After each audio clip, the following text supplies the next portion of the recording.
Ligan at si Sun Yee-oh, pinakamalaking powerful drug trafficking organization in the global illegal drug market.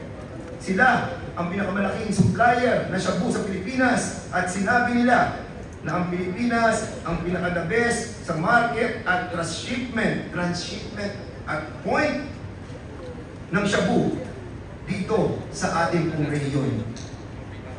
Sa Cavite, 2 Chinese men ang napatay at 2 bilyong shabu ang nakuha ng PIDEA.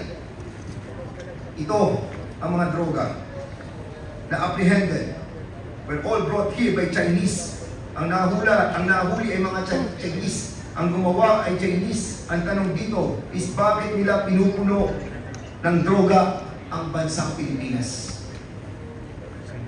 The Jay would like to show and share to you briefly the Opium Wars of China with Great Britain.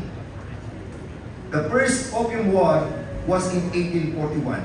Ang emperor nila during that time is Zhang Guang.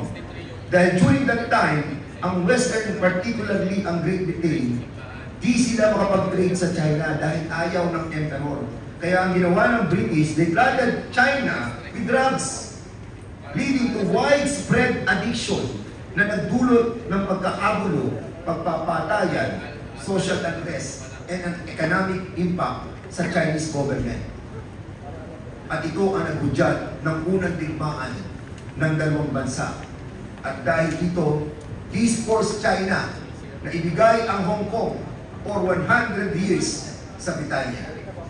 Ang ikalawang digmaan naman po ng Opium War ng China with Britain ay noong 1856.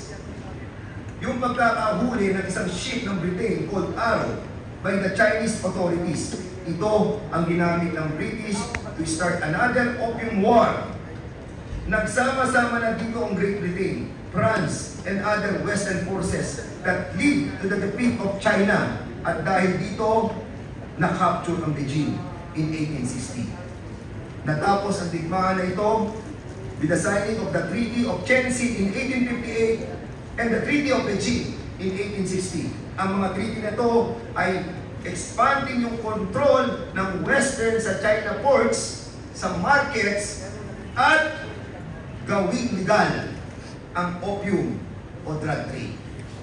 Ganon din po ba ang ginagawa ng China sa atin with our own version of war on drugs?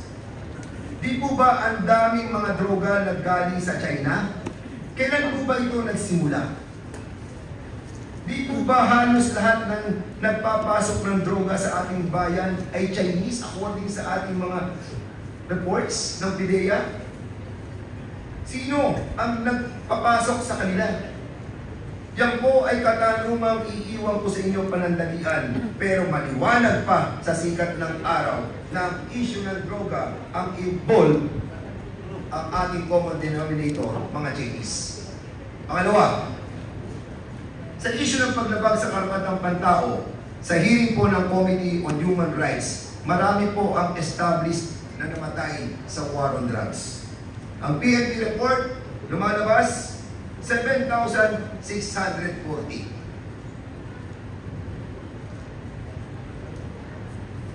Sa Presidential Communication Office, inilabas nila na 20,000 ang report ng PCO na umabot noong taong 2017. These deaths includes human rights abuses that was a product of war on drugs that was carried out by the illegal drugs brought by the Chinese national in cahoots with bribed Filipinos appointed and elected official of the government. Sila ang mga makabagong makapili. At dito naman sa ating investigasyon sa Pogo, nakita natin na ang perpetrators ng mga organized crime, tortures, killings, kidnappings, and so on, and so on, and so on. Again, Chinese. Sa issue naman po ng korporasyon, ng pag-aari ng mga Chinese, thousands of hectares of land na pag-aari ng mga korporasyon na ang mga incorporators ay mga Chinese. Yung Empire 99 Corporation, 300 titles, na-establish po ito sa Committee ng Public Accounts, si Chairman Caraps Paduano, and all the incorporators are Chinese. Ang mga politiko naman na pretending to be Filipinos but supported by a company owned by China or affiliated with China. Naalala niyo po ba yung mga tarpaulin na ganito na kung saan gagawin tayong probinsya ng China? This is my setting. This is my conditioning. Ilan pa kaya ang alis ko sa ating mga elected officials? Ilan pa kaya sa kanila o sa amin o sa atin dito ang supported directly or indirectly by the wide, comprehensive mobilization of their different elements to perpetrate their intention to control our nation and invade us without firing a single bullet. Pati na ang inimbestigahan natin dito, yung SMNI was investigated by Congress. It was mentioned by Napoda City Representative Toby Chanco noong December 11 na karang taon that SMNI is affiliated with CGTN, China Global TV Network. Meron silang partnership which was used to push the China's agenda. Pansinin po natin yan, mga kababayan. And even ang NGCP, ang National Grid Corporation, siyang nagsusupply ng kuryente sa buong Pilipinas. Sila ang bumubuhay sa ating ekonomiya dahil sila nagdadala nito sa ating mga pabrika, sa ating mga tahanan, sa paaralan, sa ating gobyerno, sa ating military, sa ating PNP. Lahat ng sakay ng gobyerno, sila ang nag-aalaga ng seguridad ng ating kuryente. Ang 40% nito ay pag-aari ng State Grid Corporation of China. 60% kay Henry C. and Robert Coyuto. Tama si Speaker Martin Romualdez. We need to buy back through the Sovereign Wealth Fund yung Maharlika Investment Corporation na mabili natin kahit isa man lang board seat sa NGCP. Dahil tayo na lamang sa buong mundo ng National Grid or our transmission line is owned by a private company, owned by a foreigner, owned by a country who wants to control us and invade us silently. Di ba yung 9-meter dash line na sinakop na nila ang buo nating karagatan ay gusto na nilang kunin? Gumising na po tayo, mga kababayan. As reported and discussed in the Committee on Transportation headed by Chairman Romy Acop, ang Coast Guard, 36 Coast Guards, Chinese, mga general, mga koronel. Ang first line of defense natin, defend natin yung ating pong coastline, yung ating karagatan. Sila nagdedepensa. Pero meron po tayong mga general ng mga Chinese, meron tayong mga koronel ng mga Coast Guards. They penetrated us. Our first line of defense was penetrated already. And even General Gaban told us and asked for an executive session during that time. Dahil sinasabi, nababayaran ng posisyon sa Coast Guard. Pero di na umiiral, nagkabayaran dito, the power of bribery were all around us, that Filipinos, especially elected and appointed officials, accepted the bribe without really knowing that they were already selling our sovereignty and our territory. Even our Philippine Statistics Authority, the requirement for the late registration was relaxed. Thereby, the easy access for birth certificate for Chinese was done without haste. The service provider of PSA is Unisys with link with the Chinese corporation Lenovo. Madaling makakuha ng Philippine passport dahil madali na pagkuha ng birth certificate.